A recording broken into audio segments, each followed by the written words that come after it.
Hello guys, তো তোমরা কেমন আছো? আশা করছি তোমরা খুব ভালো আছো। অনেক দিন পর তোমাদের সামনে আমি ভিডিও নিয়ে এলাম। তো আজকে একটা নতুন অন্যরকম ভিডিও তো তোমাদের সঙ্গে শেয়ার করতে চলেছি। আমি খুব ভালো রেজাল্ট পেয়েছিলাম বলে ভাবলাম চলো ভিডিওটা যেহেতু করেই রেখেছি তোমাদের সঙ্গে একটু শেয়ার করি। তো আজকের আমি তোমাদের জন্য খুব খুব ভালো একটা জিনিস তোমাদের সঙ্গে শেয়ার করব। আমাদের চুলের তো সবারই সমস্যা থাকে, তো কম বেশি সবারই সমস্যা থাকে। তো তাই আজকে ভাবলাম আমি ঘরোয়া পদ্ধতিতে চুলে একটা স্পা করেছিলাম, তবে আমার একটা চুল পর্যন্ত ওঠেনি।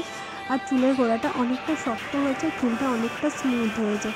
তো তাই ভাবলাম চলো শেয়ার করে দিই। প্রথমে দেখতে পেলে আতপ চালটা ভিজিয়ে রেখেছিলাম, তারপরে ভাত বানিয়ে নিয়েছি, আর তারপরে একটু ছেঁকে নিয়েছি। আতপ চালটা নিয়েছিলাম 3 চামচ মতো। আর তারপরে চলে আসলাম তো আর একটা ইনগ্রিডিয়েন্টস নিতে। তো এদিকে চলে এসেছি, দেখো অ্যালোভেরা। তো ওখানে আতপ চালটা তো ভাত হয়ে গিয়েছে সিদ্ধ করে, মোটামুটি সিদ্ধ করলে হবে। আবার তো মিক্সিতে দেবো। আর এদিক থেকে অ্যালোভেরাটা ভালো করে আঠাটাকে ঝরিয়ে নিয়ে সুন্দর করে ধুয়ে নিয়ে তারপর এর ভিতর থেকে যে জেলটা থাকে সেই জেলটাকে সুন্দর করে বের করে নিতে হবে।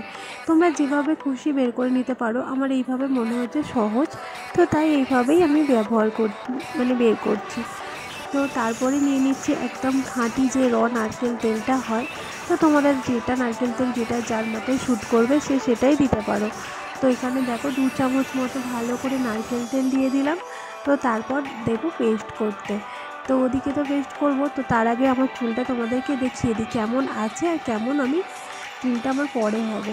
তো দেখতে পাচ্ছ আমার চুলটা না অনেকটাই নষ্ট হয়ে গেছে, চুলটা অনেকটা খসখসে হয়ে গিয়েছে, আর চুলটা প্রচণ্ড পরিমাণে চুলটা উঠছে। তো আজকের আমি এত ভালো রেজাল্ট পেলাম তোমাদেরকে কী বলবো। আমার শ্যাম্পু করলাম, আমার হাতে একটা চুলও আসলো না, এইরকম ব্যাপার আছে। তো দেখতে পাচ্ছি আমার চুলটা একদমই ড্রাই হয়ে গিয়েছে। এদিকে দেখো মিক্সিতে দিয়ে দিলাম সব কিছু, আর মিক্সিতে বেশ ঘর করে ঘুরিয়ে নিলেই হয়ে যাবে রেডি। এদিকে দেখো আমি মিক্সড করে দিচ্ছি এর সঙ্গে মধু। তো মধুটা তোমরা অ্যাভেলেবেল না থাকলে নাও দিতে পারো, আর যাদের মধু দেবে চুলটা আরও বেশি সফট হবে। তো এদিকে দেখো মধু দিয়ে দিলাম, আর ওই যে ভাতের ফ্যানটা আলাদা করে রেখেছিলাম সেটা একটু দিয়ে দিলাম, কারণ এইটা মিক্সটা না একটু শক্ত শক্ত ভাব হয়েছিল। তো এদিকে দেখো তো পুরো একদম পার্লারের স্পা ক্রিমের মতো, একদম কেনা যে স্পা ক্রিম যেগুলো হয় সেটার মতো টানছে কিনা, আমার তো পুরো সেটার মতোই লেগেছে। তো এদিকে দেখো আমি চুলটাকে সেপারেট করে নিচ্ছি 2 ভাগে। তো কেউ একটু করে দিলে খুবই ভালো হয়। তো যেহেতু আমার এখন কেউ নেই বলতে বাবুকে হচ্ছে ওর পাপা সামলাচ্ছে, তাই জন্য ভাবলাম চলো আমি এইভাবেই লাগিয়ে নিই। আর এরকম চুলটাকে টেনে টেনে এইভাবে করবে, আর চুলের স্ক্যাল্পেও লাগাবে আর চুলের উপরটাও লাগাবে। তো যাই হোক এইভাবে পুরো চুলটা আমি লাগিয়ে নেবো। তো তোমরা দেখতে থাকো।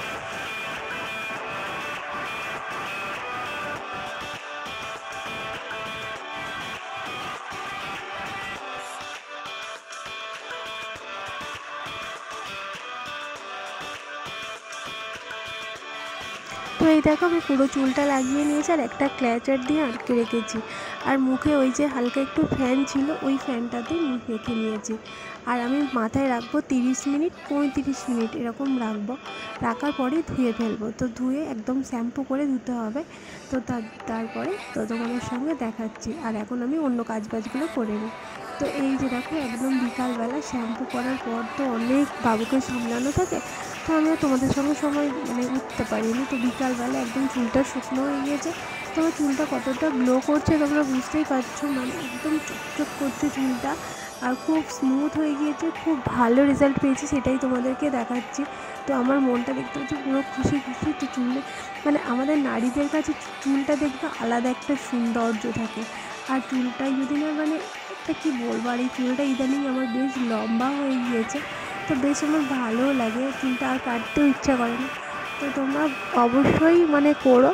আর কার কেমন রেজাল্ট হয় আমাকে কমেন্ট বক্সে অবশ্যই তো কমেন্ট করো। তো আমি চুলটা নিয়ে প্রচুর পাগলামো করছি, কারণ চুলটা আমার ভালো রেজাল্ট পেয়েছি, ওই কারণেই আর কি। চলো আজকের মতো ভিডিওটা এই পর্যন্তই রাখলাম। তোমাদের যদি একটু ভালো লাগে তো লাইক কমেন্ট শেয়ার করে দিও। চলো আজকের মতো টাটা, বাই বাই।